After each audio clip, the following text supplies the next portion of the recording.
로마서 8장 26절이에요. 로마서 8장 26절.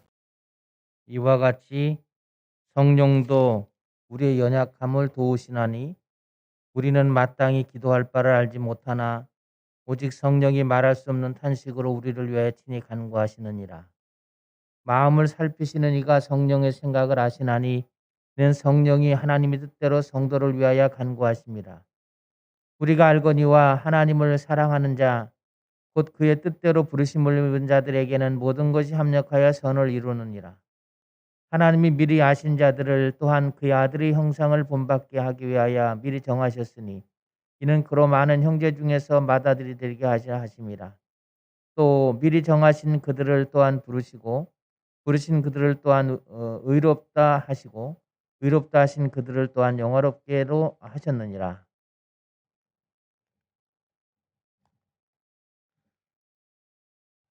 오늘 말씀의 본문은요. 아, 고난에 처한 로마 교회 성도들에게 하나님을 사랑하는 자가 되면 하나님께서 선을 이루어 주실 것이라고 그렇게 위로하는 그런 위로의 말씀이죠. 당시 이제 로마 교회의 교인이 된다는 거, 그거는 박해를 각오해야 됐습니다. 이때가 이제 글라우디오 황제 때의 일인데요. 기독교인이라는 이유만으로 미움받고 사회적, 경제적으로 불이익을 당할 때거든요. 그래서 바울은 로마 교인들에게 편지를 썼어요. 생각하건대 현재의 고난은 장차 우리에게 나타날 영광과 비교할 수 없다. 이렇게 격려합니다. 현재의 고난을 당해도 결국은 하나님께서 선한 결과로 축복해 주신다라는 것이죠. 그리스도인들은 절대로 절망하거나 낙심해서는 안 된다. 그런 말이기도 해요. 고통이 크면 축복이 크지요. 고난이 많으면 축복도 많다는 것을 우리가 꼭 기억하면서 살아야 됩니다. 이 고난도 축복이 되고 모든 것을 이제 승리할 수 있으려면 중요한 게 있죠. 하나님을 사랑하고 믿으면서 나가야 된다. 하나님을 사랑하게 되면 하나님은 우리의 당하는 문제보다 크시고 넘치는 은총이 있다는 것을 우리가 알게 되고요. 그래서 하나님은 당신을 사랑하고 믿는 자를 위해서 오늘 어떻게 역사하시는가를 가르쳐 주고 있어요. 첫째는 연약함을 도와주신다. 그렇게 말하고 있어요. 건축 설계 회사 중에 팀하우스라고 하는 곳이 있는데 여기에 이제 회장이 하영록이라는 사람이에요. 이 사람이 잠언 21장이라는 저서에서 성경대로 비즈니스 할 수 있다. 그런 이야기를 하게 됩니다. 잠언 31장의 이야기는요. 마지막 장이죠. 거기서 어떻게 그리스도인들이 세상을 이겨나가는 지혜가 있느냐 하는 것을 이제 설명하는 것이거든요. 이 사람은 이 잠언 31장을 자기의 회사 운영의 그 근간으로 삼은 것 같아요. 하영록은 원래 부산에서 태어났고요. 부산 한센시, 그러니까 이제 한센시병 환자촌에서 어린 시절을 보냈다고 그래요. 아마 부모님이 교역자였던 것 같아요. 목사님이었던 것 같은데 거기서 이제 한센시병 환자들과 함께 살게 됩니다. 그러다 1969년에 선교사의 도움으로 미국 필라델피아 주로 이제 가게 돼서 거기서 이제 펜실베니아 대학교에 이제 대학원까지 졸업했는데 건축학과를 졸업했다고 그래요. 그래서 워커사라고 하는 최고 주차 빌딩 회사인데 여기에 이제 29살 나이에 이제 중역의 자리에 오를 만큼 성공을 합니다. 그래서 아내와 두 딸을 이제 두게 됐고요. 그래서 부러울 것 없는 그런 삶을 살아갔는데 1991년 10월에 갑자기 불행이 다가오게 됐다는 거예요. 심실빈막이라는 병인데 이게 무슨 병이냐면 심장이 불시에 빨리 뛰는 거예요. 아 그러니까 인제 몸의 통제를 받지 않는 거죠. 자기 마음대로 막 뛰는 겁니다. 이건 인제 결국은 죽음으로 가는 것인데 33살 나이에 젊은 나이에 이 병 때문에 생사를 오가는 위험에 처하게 됐다고 그래요. 2 년간 생명의 위협의 순간을 하나님 말씀을 붙들고 말씀 속에서 하나님을 만나게 되고요. 거기서 인제 하나님의 사람으로 거듭나게 됐다는 것입니다. 그래서 심장 이식 수술을 마치고요. 잠언 31장에서 얻은 지혜를 가지고 티마스라고 하는 건축 설계 회사를 창업을 하고 시작을 하게 됩니다. 이 사람은 "우리가 어려운 일을 돕기 위해서 존재한다."라는 게 이 회사의 사훈이고요. 31장에서 잠언 31장에서 뽑은 주옥 같은 성경의 원리를 실천하면서 성경대로 사업한다. 예. 그런데 이 회사가요. 미국에서 가장 일하고 싶고 가고 싶은 직장 중에 하나로 꼽히는 회사가 되었다는 거예요. 하나님을 사랑하고 그리고 믿음의 생활을 하면 연약한 자를 도우시는 하나님의 역사가 있다는 것을 이제 하영록이라는 사람이 몸소 체험하고 이제 이런 글들을 남기면서 하나님은 자기의 연약함을 도우셔서 자기는 그 연약함의 도움을 받아서 회사를 운영하고 세상을 살아가는 이유가 나보다 연약한 자를 돕는 거다. 내가 돈을 버는 이유 그리고 내가 살아가는 이유가 나처럼 연약한 자들을 돕기 위해서. 그러려면 회사도 철저히 하나님의 말씀에 기초해서 회사를 운영한다는 거죠. 그게 잠언 31장이에요. 26절의 본문에 보면 이와 같이 성령도 우리의 연약함을 도우시나니 우리는 마땅히 기도할 바를 알지 못하나 오직 성령이 말할 수 없는 탄식으로 우리를 친히 간구한다. 이 도우시나니라는 말은요. 슈난틸람보노마이라는 말인데 함께 잡다, 돕다 그런 의미거든요. 성령이 하는 일이 뭐냐면 우리의 연약함을 돕는 역할을 한다는 것이죠. 매 순간 적절한 방법으로 우리를 도우시고요. 우리가 괴로워서 기도할 때, 삶의 자리에서 괴로워하고 안타까워할 때, 또는 커다란 문제가 부딪혀서 갈 바를 몰라 할 때, 우리 인생의 짐을 지고 허덕일 때 성령이 우리에게 하는 것은 우리를 위로하시고 우리를 돕는 거라는 거죠. 그래서 하나님을 사랑하고 하나님을 믿으시면 성령께서 우리의 연약함을 도우십니다.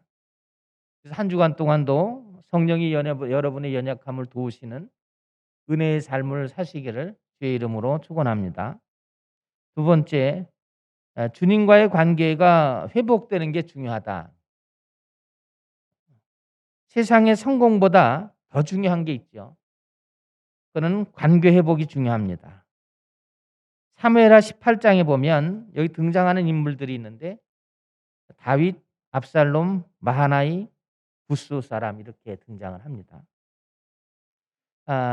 다윗과 압살롬은 부자지간이죠. 근데 이게 인제 관계가 깨져요. 아버지와 아들과의 관계가 깨지게 됩니다. 그래서 인제 먼저 얘기한 대로 아버지를 시해하고 왕을 탐내는 게 인제 압살롬인데 전쟁이 일어나죠.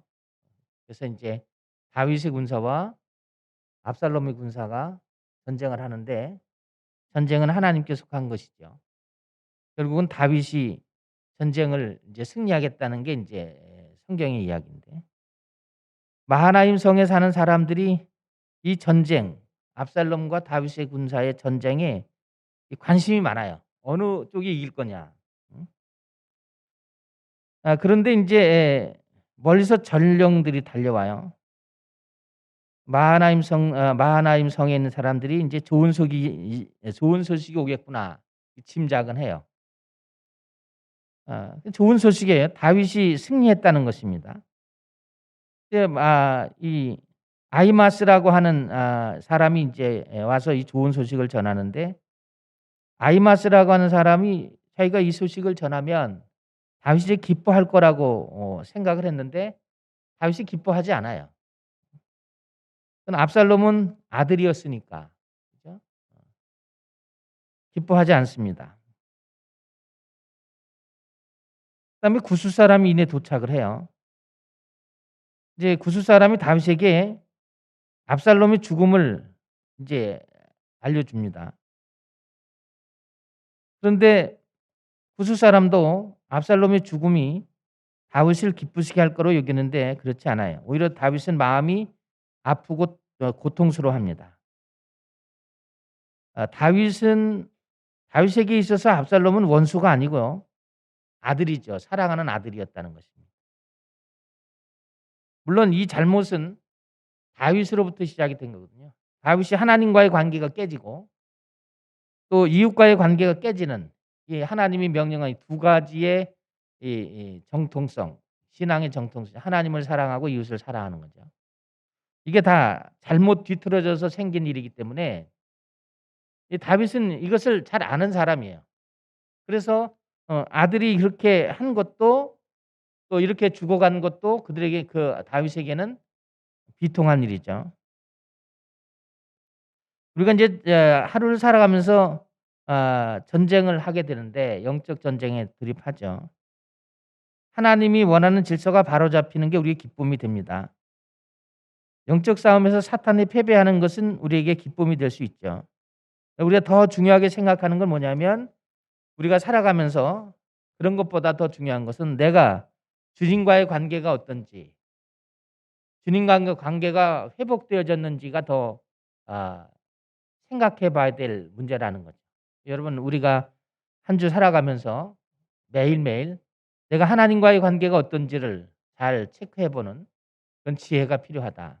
왜 그러냐면 28 절에 보면 우리가 알거니와 하나님을 사랑하는 자 곧 그의 뜻대로 부르심을 입은 자들에게는 모든 것이 합력해서 선을 이룬다. 이게 합력하여라는 헬라어는 시네르게오라는 말인데 하나님이 어떤 목적을 이루기 위해서 수많은 요소를 작용시켰다 하는 의미거든요. 상호작용을 통해서 결국 선한 것이 이루어진다는 거죠. 하나님은 당신을 사랑하고 믿는 자에게 모든 일을 좋은 것으로 만드신다는데 그것이 인제 합력하는 과정을 거친다는 거예요. 행복과 불행이 함께 어울려서 하나님의 선이 만들어지고요. 삶과 죽음이 함께 작용해서 선을 만들고 성공과 실패가 함께 작용해서 하나님의 선을 만들어낸다는 거죠. 그래서 우리는 하나님을 사랑하면 그리고 믿게 되면 일어나는 일은 우연이 아니고 필연이라는 겁니다. 때로 한 주를 살아가면서 이해할 수 없는 일들이 벌어지더라도 우리가 하나님의 뜻에 비추어서 잘 지혜를 발휘하셔야 되고요. 내게 일어나는 모든 일들이 하나님이 결국은 선하게 역사하시는 과정임을 여러분이 기억을 하셔야 돼요. 그래야지만 우리가 주님 안에서 합력하는 신앙생활을 할 수 있다. 이제 하나님과의 이 선한 합력이 이루어지지 않으면 우리가 앞설 수 있고요. 하나님을 우리가 무시할 수 있어서 우리에게 더 불행한 일들이 일어나죠. 그러나 로마 교인을 향한 바울의 이야기는 지금 우리가 아 교인이라는 이유로 경제적으로 사회생활에서 모두 불이익을 당하고 그리고 많은 사람들이 우리를 향해서 돌팔매질을 한다 하더라도 이것 하나의 과정이라는 거예요.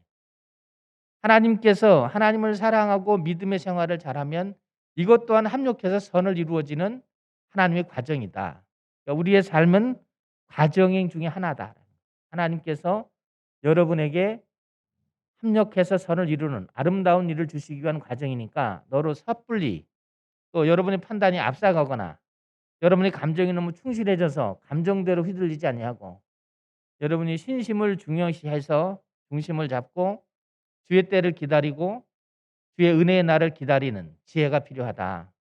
한 주를 살아가면서 주의 은혜의 삶을 살면서 하나님 뜻이 여러분에게 이루어지는 유익한 열매가 맺어지길 주의 이름으로 축원합니다. 세 번째로 바울은 예수님의 흔적을 가져야 된다 이렇게 말하거든요. 여러분 우리가 지금 당당하게 만드는 게 뭘까요?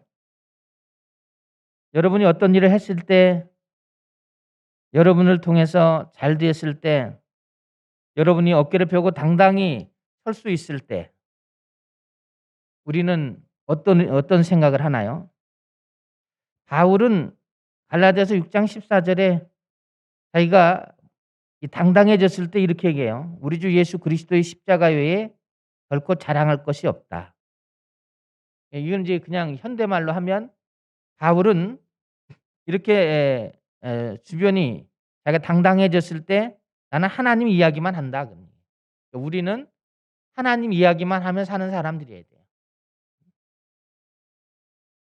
내가 할 자랑거리도 하나님이고 기쁨과 감사의 삶도 하나님이 이룬 것이고, 그래서 바울의 삶을 비춰보면 바울은 하나님께 받은 소명이 있다는 거예요. 그게 그의 삶의 목적이고 신앙의 목적이죠. 그래서 바울은 복음 때문에 희생한 적도 있고요. 복음 때문에 고난의 흔적을 가진 적도 있죠. 근데 그것이 다 하나님이 그렇게 하셨다는 거예요. 지금 내가 바울이 로마 교인들에게 이야기하는 이런 모든 얘기도 하나님이 그렇게 하시는 과정 중에 하나라는 것이죠. 이 말을 우리의 이제 삶에 적용해 보면 우리가 친구를 만났을 때, 또 우리가 교회에서 같이 신앙생활하는 성도를 만났을 때 주로 나누는 이야기가 어떤 것인가 하는 거예요. 사람들은 대부분이 모두 세상적 고민을 나누죠. 세상에 나는 이런 것들이 고민이 있어. 이런 걸 나누죠. 근데 아쉬운 것은 하나님과의 관한 관계에서 일어나는 기쁨과 감사가 주로 교제되지 않는다는 게 오늘 우리들의 문제이기도 합니다. 물론 이런 일은 있죠. 세상 가운데서 세상 일을 시작했는데 하나님께서 어떤 일을 도와주셔서 그래서 감사하는 일들은 종종 들을 수 있어요. 그런데 하나님께서부터 모든 것을 시작하고 끝냈다는 그런 감사를 자랑으로 얘기하는 사람들을 만나기 쉽지 않아요. 그래서 여러분 한 주를 사역하면서 우리가 하나님을 향한 자랑과 감사를 심는 그런 이제 농군이 될 수 있어야 된다. 농부가 될 수 있어야 됩니다.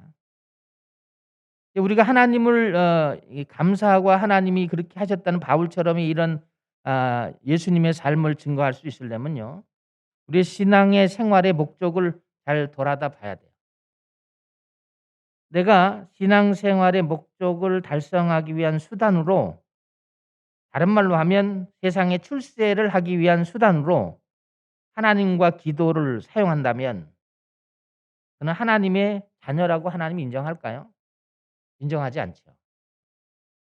그래서 갈라디아서 6장 14 절에 바울이 말하는 거예요. 예수의 흔적이 몸에 있냐? 나는 예수의 흔적이 몸에 있다. 여러분은 예수 그리스도의 흔적이 여러분의 영혼에 자리 잡고 있어야 된다는 것이죠. 예수의 흔적이란 뭘까요? 복음으로 인해서 손해받고 예수 믿고 교회 다니는 이름으로 핍박을 받은 고난의 자국, 그것을 말하는 거예요. 바울은 이것을 잘 감당했고요. 주님이 주신 고난의 흔적이라고 자랑하고 다닌다는 거예요.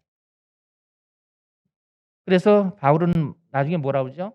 그리스도의 십자가 외에 나는 자랑할 게 없다. 이게 인제 그리스도인들이 가져야 되는 자세거든요.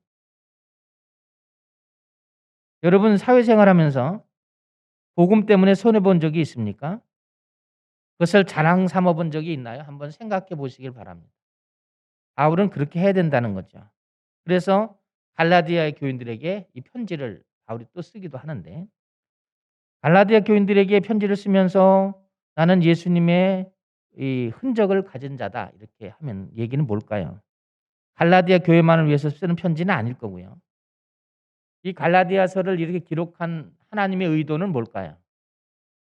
갈라디아서를 읽는 모든 사람들을 위해서, 세상에 태어나고 세상을 떠나는 수많은 세계인들을 향해서 복음이 전파되는 사람들에게 쓰는 거죠. 복음이 전파되는 곳에 그리스도인들에게는 예수 그리스도의 흔적을 자랑하며 살아야 된다. 그렇게 가르치는 거죠. 그래서 우리가 이 바울의 이야기를 들으면서 한 주를 살아가고 앞으로 살아온 인생을 생각하면서 '나는 이 복음의 이 흔적들이 내가 자랑 삼아 얘기한 적은 있는가?' 한번 돌아보면서 회복되시기를 주의 이름으로 부탁을 드립니다. 본문 30 절에 보면 또 미리 정하신 그들을 또한 부르시고 부르신 그들을 또한 의롭게 하시고 의롭다 하신 그들을 또한 영화롭게 하셨다. 이 영화라는 건 에독사센이라는 말인데 거울로 얼굴을 본다. 그런 뜻이 의미가 있어요. 아, 하나님의 자녀는 당연히 거울로 얼굴을 보는 것처럼 예수님의 형상을 닮아가려고 애써야 된다는 것이거든요. 그것은 영화롭게 된다. 그렇게 말하는 거예요. 바울의 표현을 하면 나는 예수님의 흔적을 지닌 자다. 그렇게 할 수도 있죠. 하나님의 영화의 역사를 알면 우리에게 당하는 고난은 아무것도 아니라는 겁니다. 하나님의 자녀가 되면 조그만 고난은 각오해야 되고요. 어떻게 고난을 이깁니까? 하나님을 사랑하고 말씀을 믿으면서 나아가면 그러면 고난과 비교할 수 없는 큰 영광이 우리에게 다가온다는 것이죠. 이거 한 주를 살아가면서 우리 영덕교회 지체 여러분들이 어떤 상황이 있더라도 하나님을 사랑하며 믿는 일에 게을리해서는 안 된다. 이것은 어떻게 됩니까? 하나님을 사랑하고 하나님 말씀을 믿고 신앙생활하면 우리를 영화롭게 만들어 주시기 때문에 그렇다. 이 과정이 거치지 않으면 영화롭게 될 수 없다는 이야기이기도 하지요. 우리가 어떤 고난이 삶에 오더라도 그 고난 때문에 하나님을 영화롭게 하는 영화의 축복을 버리는 어리석음이 없기를 주의 이름으로 축원합니다. 말씀을 정리해 보면 우리가 살아가다 보면 풀리지 않는 문제들이 있죠. 그 문제들 때문에 고민하게 되지 않습니까? 그때 우리가 먼저 자기를 돌아봐야 된다는 거. 나는 지금 하나님을 사랑하고 하나님을 믿으며 하나님의 말씀을 믿고 살아가고 있는가? 라는 걸 돌아보면 이 문제를 가지고 고민할 문제가 아니라는 걸 알게 돼요. 이 고민이 생기는 것은 하나님을 사랑하고 믿는 일에 대해서 그게 없어졌기 때문에 생각하지 않기 때문에 이 가치가 더 중요한 것인데 세상의 가치가 더 중요하다고 생각하기 때문에 이 고민이 해결이 안 되는 것이거든요. 그래서 사랑하는 여러분 문제가 있으면 한번 돌아보셔야 돼요. 내 사랑이 하나님의 사랑이 어떤지 하나님을 믿는 나의 믿음이 어느 정도인지 그래서 한 주를 살아가면서 우리가 저나 여러분이 하나님을 사랑하고 믿는 일을 통해서 역사를 이루어야 되는데 이렇게 되면 하나님이 연약할 때 도와주고요. 하나님의 도움을 받으면서 우리가 잊지 말아야 되는 거죠. 하나님과 나와의 관계를 잘 돌아봐야 된다는 거예요. 보통 하나님이 우리의 관계에서 깨진 않죠. 우리가 하나님과의 관계에서 우리가 하나님의 관계를 깨죠. 이 관계가 깨진 것을 회복하는 일도 대단히 중요하다. 그래서 회개라는 게 중요하죠. 돌아보는 것입니다. 나를 돌아보는 거죠. 내가 지금 하나님과의 관계가 회복돼야 될 게 뭐가 있는가?